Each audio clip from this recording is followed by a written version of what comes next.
안녕하십니까. 2025년 한 해 동안 우리들과 함께 하시고 은혜 주신 하나님께 감사 찬송 드립니다.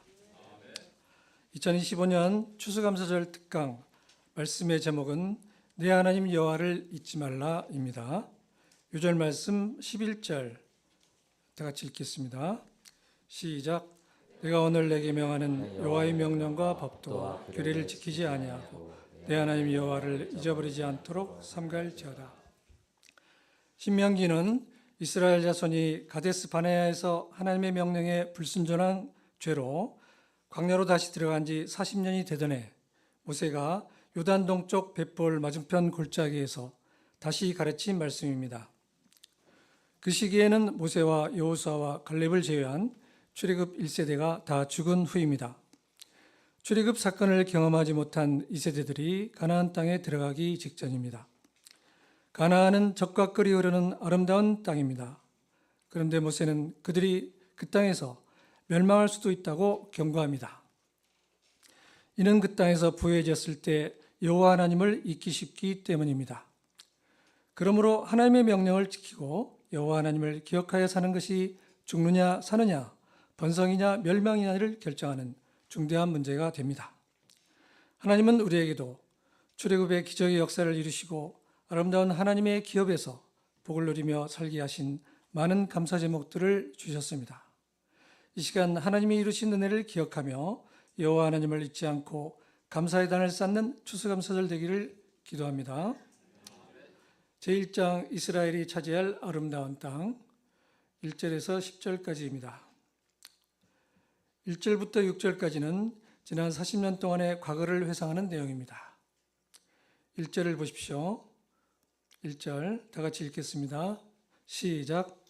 오늘 명하는 모든 명령을 너희는 지켜야 하라. 왜냐하면 너희가 살고 건강하고 여호와께서 너희 조상들에게 명하신 땅에 들어가서 그것을 차지하리라. 모든 명령은 모세가 전하는 모든 가르침, 토라를 말합니다. 그들이 지키면 살고 번성하고 약속의 땅을 얻습니다. 말씀 순종이 축복의 통로입니다. 반대로 지키지 않으면 불행하게 됩니다. 삶과 죽음이 말씀 순종에 달려 있습니다. 번성하고 멸망하는 게 말씀 순종에 달렸습니다. 그들이 열심히 농사짓고 수고한다고 그 땅에서 잘 사는 게 아닙니다. 그 땅을 얻느냐 못 얻느냐도 말씀 순종에 달렸습니다. 그들이 싸워서 그 땅을 얻는 게 아닙니다. 그 땅은 하나님이 조상들에게 주겠다고 약속하신 땅입니다. 내가 너와 내 후손에게 내가 거래하는 이 땅, 곧 가나안 온 땅을 줘 영원한 기업이 되게 하고 나는 그들의 하나님이 되리라. 창세기 17장 8절에서 말씀하셨습니다. 일찍이 하나님께서는 믿음의 조상 아브라함에게 가나안 땅을 후손들에게 주실 것을 약속하셨습니다. 말씀에 순종하면 약속대로 하나님이 그 땅을 주실 것입니다. 지금 모세는 생사화복을 결정짓는 중대한 명령을 하고 있습니다. 2절을 보십시오. 2절 같이 읽겠습니다. 시작. 여호와께서 40년 동안에 내 고향길을 얻게 하신 것을 기억하라.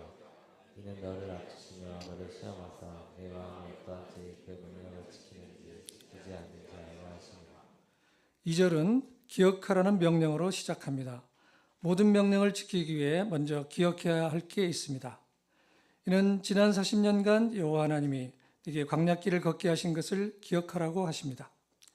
여기서 내 하나님 여호와는 이스라엘을 애굽 땅 종살이에서 구원하시고 그들과 언약을 맺으시고 그들을 사랑하시고 그들에게 제사장 나라 거룩한 백성의 비전을 주신 하나님이십니다. 그 하나님이 그들을 40년 동안 광야길을 걷게 하신 이유가 있습니다.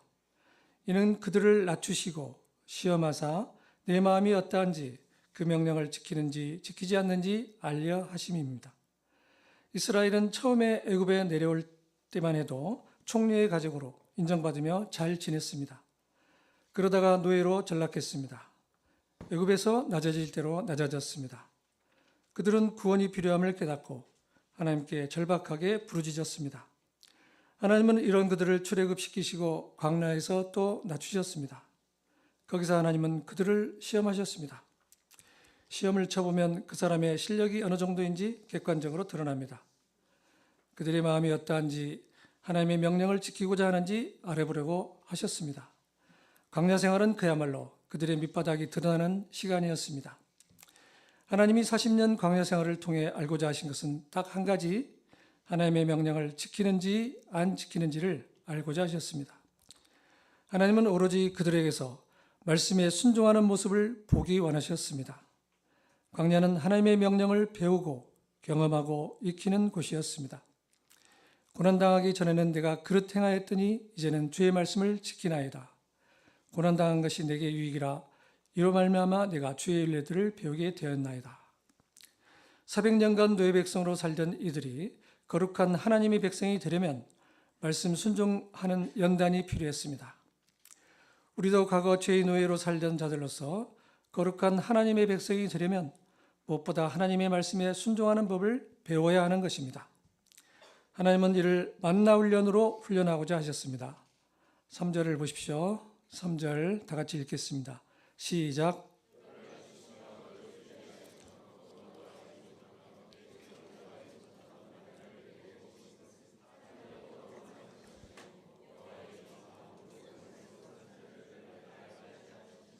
네. 하나님은 이스라엘이 하나님의 명령을 지키도록 만나를 먹이시며 훈련하셨습니다. 하나님은 굶주림으로 그들을 낮추셨습니다. 그들은 광야에서 꼼짝없이 굶어 죽을 수밖에 없었습니다. 그런데 하나님은 전혀 생각하지 못한 방법으로 만나를 먹이셨습니다. 만나는 이스라엘도 모르고 그들의 조상도 모르는 전혀 알지 못했던 음식인데 전혀 알지 못하는 방식으로 먹고 살게 하셨습니다. 밤에 이슬이 내릴 때 하늘에서 비같이 내렸고 이른 아침마다 백성들이 나가서 거두었고 해가 뜨겁게 쪼이면 녹아버렸습니다. 하나님은 무려 40년 동안 날씨나 계절에 관계없이 심지어 이스라엘이 불순종할 때에도 하나님은 단 하루도 만나를 중단하지 않으시고 신실하게 먹여주셨습니다. 그들이 전혀 알지 못한 만나를 먹고서 알게 된 것이 무엇입니까? 사람이 떡으로만 살지 않고 여호와의 입에서 나오는 모든 말씀으로 산다는 사실입니다. 하나님은 그들에게 하나님의 입에서 나오는 말씀에 순종할 때 항상 생명을 얻게 된다는 것을 알려주셨습니다. 그들의 생명이 하나님의 말씀에 순종하여 산다는 것을 알려주셨습니다. 하나님의 말씀에 순종하기만 하면 어디에서도 하나님이 살게 하신다는 것을 알게 하셨습니다. 나아가 그들이 떡으로 유지되는 육신의 생명만 있는 게 아니라 하나님의 말씀으로 힘을 얻고 만족하는 영적인 생명으로 사는 존재인 것도 가르치셨습니다. 또 40년 동안 그들의 입은 옷이 헤어지지 않았고 발이 부르트지 않은 것은 아무리 위험하고 거친 길을 갈지라도 하나님의 말씀을 지키면 하나님이 책임지시고 지키시는 진정한 보호자, 구원자가 되심을 깨닫게 해주신 것입니다. 사람에겐 현재만 있지 않고 과거와 미래도 있습니다. 과거에 대한 체험적 믿음의 기억이 현재와 미래에 대한 믿음과 확신을 줍니다. 광야에서 걸었던 40년 기억이 이후 이스라엘 백성의 미래를 좌우할 것입니다. 지난 40년 동안 하나님은 그들에게 그 땅에서 앞으로 어떻게 살고 번성할지를 경험하게 하시고 생명의 원리를 가르치셨습니다. 사람마다 미래에 대한 염려가 있습니다. 그러나 지난날 하나님의 인도하심을 기억할 때 미래에 대한 염려와 걱정으로부터 벗어나 밝은 믿음을 갖게 됩니다. 그런데 사람은 하나님의 도우심과 은혜를 크게 경험하고도 곧 잊어버리기를 잘합니다. 그래서 은혜를 물에 새긴다는 말을 합니다. 그러나 하나님이 인도하시고 도우신 모든 과정은 이례적인 사건으로 끝나는 것이 아니므로 기억해야 합니다. 이런 점에서 우리가 소감을 쓰며 매번 하나님이 하신 일을 기억하는 일은 매우 유익한 일입니다. 5절, 6절을 보십시오. 다 같이 읽겠습니다. 시작. 어느 사람이 그 아들을 징계한 같이 하나님 여호와께서 너를 징계하시는 줄을 마음에 생각하고 하나님 여호와의 명령을 지켜 그의 길을 따라가며 그를 경외할지니라. 광야에서 그들은 거의 굶어 죽을 지경에 이르기도 했습니다. 그러나 광야에서 걸었던 40년은 단순한 고생이 아닙니다. 광야길은 사람이 자기 아들을 징계하는 것처럼 하나님이 그들을 징계하신 것을 생각하고 내 하나님 여호와의 명령을 지켜 그의 길을 따라가며 그를 경외하라고 하십니다. 훈련은 몸이 자동으로 반응할 때까지 반복해서 연습하는 것입니다. 하나님은 이스라엘 백성이 어떤 상황에서도 말씀 순종으로 반응할 수 있도록 40년 동안 다양한 상황에서 그들을 반복 훈련하셨습니다. 40여 년 전 경성센터의 태동기가 생각이 나고 광야 사건과 오버랩이 됩니다. 당시 센터는 제기동 정릉천변에 있는 아담한 붉은 벽돌집 지하실에 있었습니다. 겨울이 되면 연탄난로에 사용할 연탄을 마련하기 위한 월동 헌금을 약정하고 용돈을 아껴서 헌금했습니다. 성탄절 시즌에는 구제헌금을 위해 성탄 보배합을 준비하고자 성탄절 이브나 연말에는 땅콩 알바, 건포도 알바, 독조리 알바 등을 하였습니다. 사람들이 먹고 마시며 즐기는 시기에 우리 학생들은 종로나 강남 또는 대학가 주변으로 가서 아쉬운 소리하며 모금을 했습니다. 낮아지는 훈련이었습니다. 이것이 기초가 되어 주인의식을 갖게 되었고 섬기는 자세도 생겨났습니다. 당시에는 힘들었지만 돌이켜보면 그때가 아니면 결코 경험할 수 없는 귀한 연단이었음을 고백합니다. 당장 물질이 없더라도 하나님의 일을 하고자 한다면 하나님께서 친히 예비하신다는 믿음을 배우게 되었습니다. 7절부터 20절까지는 광야 생활을 마치고 미래를 내다보는 내용입니다. 7절에서 9절을 보십시오. 다 같이 읽겠습니다. 시작. 내 하나님 여호와께서 너를 아름다운 땅에 이르게 하시나니 그곳을 골짜기든지 산지든지 시내와 분천과 샘이 흐르고 내가 보리 산지요 포도와 무화과 콩과 감람나무와 꿀을 산지라. 내가 볼 곳에 모자람이 없고 네게 하나 부족함이 없는 땅이며 그 땅에 노는 철이요 산에서는 돌을 뺄 것이라. 네, 하나님은 이렇게 40년 동안 광야길을 걷게 하신 후에 그들을 아름다운 땅으로 인도하셨습니다. 그 땅이 아름다운 땅인 이유가 나옵니다. 먼저 물이 풍부합니다. 광야는 물이 없는 곳입니다. 그런데 그 땅에 가면 골짜기든 산지든 시내와 분창과 샘이 흐릅니다. 그 땅은 농작물이 자라고 나무에서 열매를 거둘 수 있는 땅입니다. 실제로 가나안 정탐 여행을 갔던 족장들이 에스골 골짜기에서 포도를 땄는데 너무 커서 2명이 메고 왔다고 하였습니다. 또 땅의 자원이 풍부합니다. 철과 동을 캘 것입니다. 광야에서 가나안으로 들어가는 건 마치 석기 시대를 살던 사람들이 청동기, 철기 시대로 옮겨가는 문명의 전환과도 같은 사건인 것입니다. 이제 그들은 배부르고 옥토를 주셨으므로 하나님을 찬송하게 될 것입니다. 제2장 여호와를 잊지 말라 11절에서 20절까지입니다. 11절을 보십시오. 11절 말씀 다시 한번 읽겠습니다. 시작. 내가 오늘 내게 명하는 여호와의 명령과 법도와 규례를 지키지 아니하고 내 하나님 여호와를 잊어버리지 않도록 삼갈지어다. 네, 11절은 하나님을 잊어버리지 않도록 삼가라는 명령으로 시작됩니다. 삼가라는 주의하라, 조심하라는 뜻입니다. 왜 그래야 합니까? 그들이 그 땅에서 풍요를 누리게 될 때 하나님을 기억하고 찬송하는 게 마땅한데 그 땅에 들어가 풍요를 누리게 되면 하나님을 잊어버리기 쉽기 때문입니다. 조금만 신경 쓰지 않으면 자족하고 안일해져서 하나님을 잊어버릴 위험이 많습니다. 12절, 13절을 보십시오. 다 같이 읽겠습니다. 시작. 너 집을 짓고 거주하게 되며 또 내 소와 양이 번성하며 내 은금이 증식되며 내 소유보다 풍성하게 될 때에. 광야에서 걸을 때는 하나님의 도우심이 없이는 생존 자체가 어렵기 때문에 어찌하든지 하나님을 의지하고 그의 명령을 지킬 수 있었습니다. 그런데 그 땅에서 먹고 배부르고 아름다운 집을 짓고 살게 되면 생존을 걱정하던 데서 삶의 퀄리티를 따지게 됩니다. 배고픔을 해결하던 데서 점점 맛집을 찾게 되고 넓고 편한 집을 찾게 됩니다. 소와 양이 번성하고 은금이 많아져 재산이 늘어납니다. 부자가 됩니다. 14절을 보십시오. 읽겠습니다. 시작.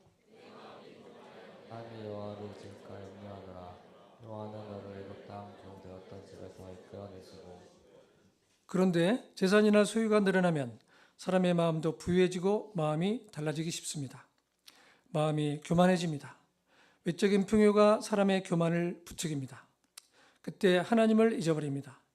자신이 누리는 풍요가 하나님으로부터 왔다고 생각지 않고 나가 하나님 없이도 살 수 있다는 교만한 생각으로 자기 생각과 계획으로 살고자 합니다. 하나님 섬기는 걸 점점 부담스러워하고 힘들어합니다. 그러므로 외적인 풍요는 감사한 일이지만 동시에 조심해야 할 때라는 것입니다. 다른 것보다 하나님을 잊어버리는 걸 조심해야 합니다. 구체적으로 무엇을 잊어버리면 안 됩니까? 첫째, 하나님이 그들을 애굽 땅 종살이에서 이끌어내신 일을 잊지 말아야 합니다. 그들이 스스로의 힘으로는 도저히 벗어나기 힘든 상태에서 하나님이 그들을 구원하신 것을 잊어버리면 안 됩니다. 곧 하나님이 그들이 구원자시라는 사실을 잊어버리면 안 됩니다. 아무리 잘 먹고 잘 살고 편하고 자유로울지라도 하나님 없이는 살 수 없는 존재라는 것을 잊어버리면 안 되겠습니다. 둘째, 또 강약길에서 인도하신 하나님을 잊어버리면 안 됩니다. 15절을 보십시오. 다 같이 읽겠습니다. 시작. 또한 강하고 불뱀과 정갈이 있고 물이 없는 건조한 땅을 지나게 하셨으며 또 너를 위하여 단단한 반석에서 물을 주셨으며 하나님은 불뱀과 정갈이 우글거리는 광야와 물이 없는 사막에서 인도하셨음을 잊으면 안 됩니다. 근래 가자 전쟁 때문에 가자 남부로 이주하는 팔레스타인 사람들이 텐트 안으로 들어오는 뱀과 정갈을 내쫓느라 잠을 못 잔다고 합니다. 광야는 그들이 도저히 걸을 수 없는 땅이었으나 하나님은 그런 위험한 길을 안전하게 통과하게 하신 분입니다.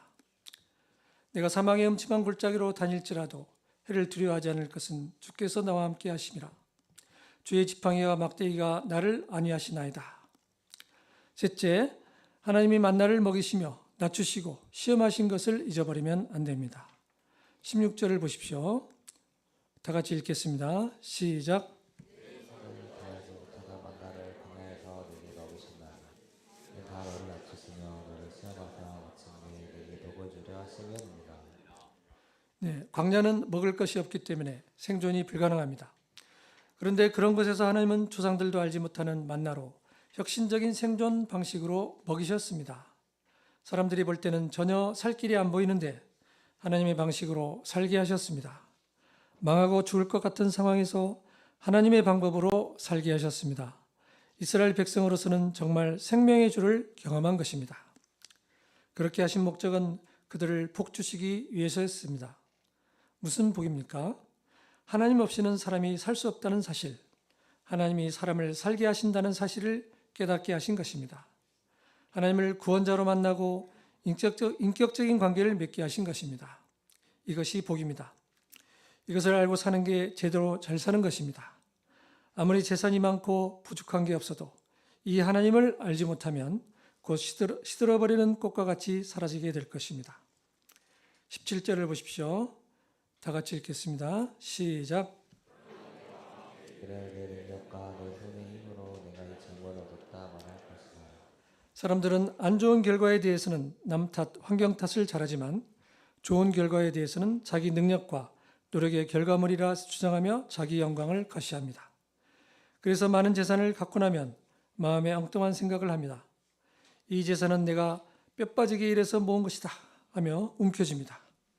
하나님이 자신을 구원하시고 지금까지 인도해 오신 일, 그러한 능력을 주신 하나님을 생각지 않습니다.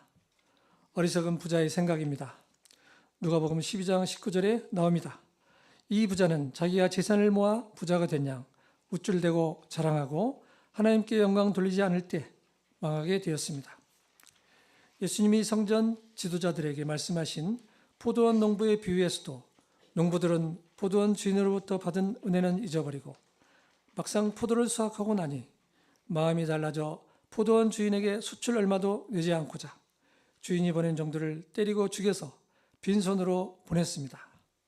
자기들이 수고해서 열매를 얻은 것으로 생각하고 교만해져 진멸당하게 되었습니다.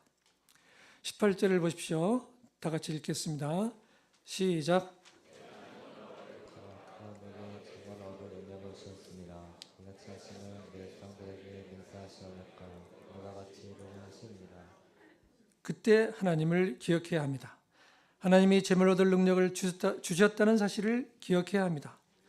하나님이 뼈 빠지게 일할 수 있는 능력을 주셨음을 기억해야 합니다. 하나님은 그들에게 자랑하라고 재물 주신 게 아닙니다. 조상들에게 맹세하신 그 언약을 이루기 위해 그들에게 능력을 주신 것입니다. 이스라엘이 그 땅에서 많은 재산을 얻은 것은 그들의 능력 때문이 아니라 하나님이 조상들과 하신 약속 때문입니다. 19절, 20절을 보십시오. 다 같이 읽겠습니다. 시작. 내가 만약에 하나님 여호와를 잊어버리고 다른 신들을 따라 그들을 섬기며 그들에게 절하면 내가 너희에게 증거하노니 너희가 반드시 멸할 것이라. 여호와께서 너희 앞에서 멸망시키신 민족들 같이 너희도 멸망하리니 이는 너희가 너희 하나님 여호와의 소리를 순종하지 아니하니라. 네, 감사합니다. 그런데 그들이 하나님을 잊어버리면 어떻게 됩니까? 하나님을 잊어버리면 결국 다른 신을 따라 섬기게 될 것입니다. 광야에서 그들이 걸었던 모든 길, 하나님이 가르치신 모든 길 대신에 과거 그 땅에 살았던 민족들의 죄악된 길을 따라가게 됩니다. 그럴 때 너희가 반드시 멸망할 것이라 하십니다. 하나님은 축복을 약속하시지만 멸망도 약속하십니다. 한마디로 그 땅에서 하나님을 잊어버리면 망한다는 것입니다. 하나님은 그 땅에서 멸하신 민족들처럼 이스라엘을 멸망케 하십니다. 하나님을 잊어버리는 건 불신자가 되는 것과 다를 바 없습니다. 하나님을 잊어버리는 건 불신앙입니다.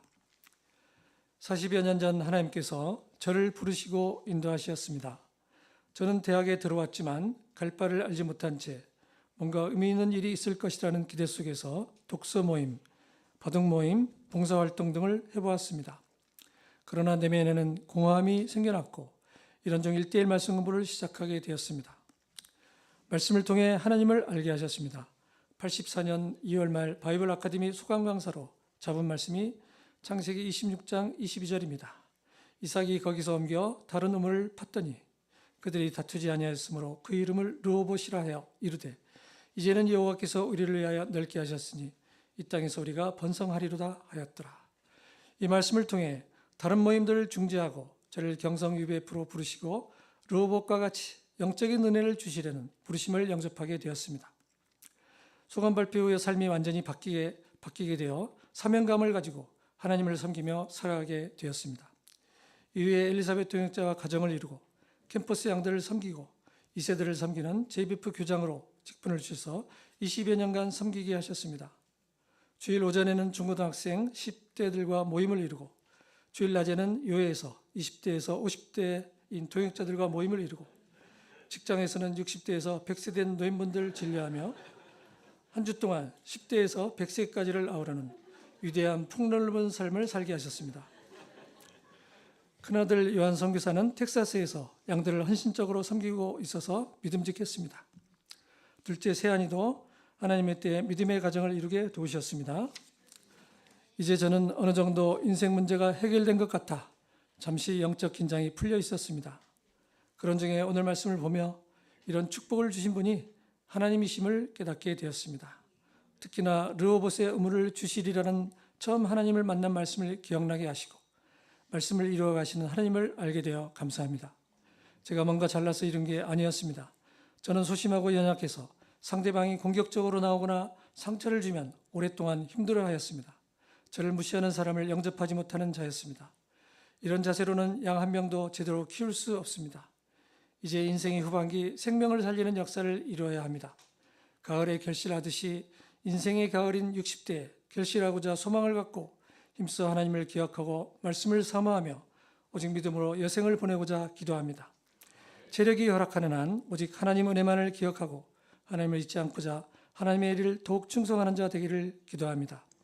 르호봇의 의무를 주시려는 말씀이 아직도 진행 중임을 기억하며 더 큰 복을 주실 하나님을 바라며 살고자 소망합니다. 결론입니다. 오늘날 우리는 물질적으로 에덴처럼 아름다운 땅에 살고 있습니다. 우리는 이 모든 것을 주신 분이 하나님이시고 이 모든 것을 얻을 수 있는 능력을 주신 분이 하나님이심을 기억해야 합니다. 지난 60년 이상 하나님은 광야처럼 아무것도 없을 때 성경을 사랑하고 성령에 순종하는 사람들이 되도록 우리 UBF 모임을 축복하시고 큰 모임이 되게 하셨습니다. 우리를 이처럼 풍요롭게 하신 하나님을 찬양하는 추수감사절에 하나님의 은혜를 마음에 새기고 기억하여 날마다 감사의 단을 쌓으며 끝날까지 하나님의 복을 감당하는 종들이 되기를 간절히 기도합니다. 요절 말씀 11절 말씀 같이 읽고 기도하고 마치겠습니다. 네, 시작. 내가 오늘 내게 명하는 여호와의 명령과 법도와 규례를 지키지 아니하고 내 하나님 여호와를 잊어버리지 않도록 삼갈지어다. 감사하시고 내가 충만하신 하나님 아버지, 축복이 때에 축복 주신 하나님을 바라보고 기억하는 자들 되게 하시기를 기도합니다. 오직 말씀으로 인도하시는 하나님을 기억하여 말씀에 순종하는 자들 되게 하시옵소서. 예수님의 이름으로 기도합니다.